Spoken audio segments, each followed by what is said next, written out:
Hi, my name is Robert L. Dean Jr., and I'm coming to you from Augusta, Kansas, which is right outside of Wichita, Kansas. And before I get to my poem, per Penny's invitation, I'm going to promote a charity project called Poets for Haiti. And it's an organization that's been set up to help the victims of the earthquake in Haiti, which occurred back on August 14th of this year. And as you probably know, Haiti is a poor nation and they need a lot of help. This was done first time in 2010 for an earthquake there.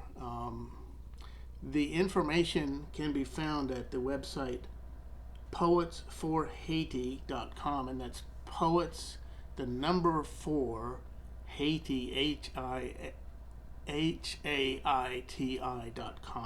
and you'll find all the information you need there. You just pick a charity, make a donation, however big or small you want to, and then follow the instructions from there, and you get a poem posted on the website. So I would really like it if you would participate in that project, poetsforhaiti.com, and it's the number 4. It's run by a wonderful person called Tony Iovino in New York, and with that, I will read my poem. The poem is titled, This Floating Life. No resemblance to this sporting life or a movable feast. Neither Hemingway nor Rugby make an appearance here.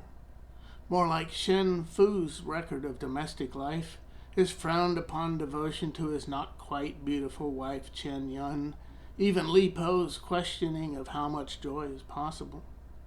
We speak here of the dream, dancing, prancing, glowing pathfinder stars on a clear night, the quixotic journey that begins with our first breath, ends with our last, a cast of characters stepping in and out, some staying only for tea, some for the long haul, some sharing the hearth of our heart, some casting shadows across the threshold of terror.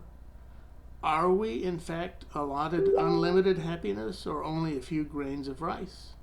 Can we discern beauty in a Quasimodo, ugliness in a field of tulips? Is love a learned emotion? To be loved a birthright? Is it possible, like the Taoists of old, to refrain from naming this good, that bad? When I am 10 and the swim instructor says back float, my legs quickly sink, twin anchors pulling the rest of me under with them. Hemingway broods over both barrels of his favorite shotgun, pulls the trigger. Richard Harris's rugby player punches a spider on the wall when the woman he should love, but probably doesn't, dies. But then perhaps this is not so different after all from the gentle Chen Yun's early death after her rejection by Shen Fu's parents. Not so very different from Li Po's declaration that this floating life is like a dream. And why not Hemingway and rugby? By the end of the summer, my feet no longer sink, having learned to trust the water to carry my weight.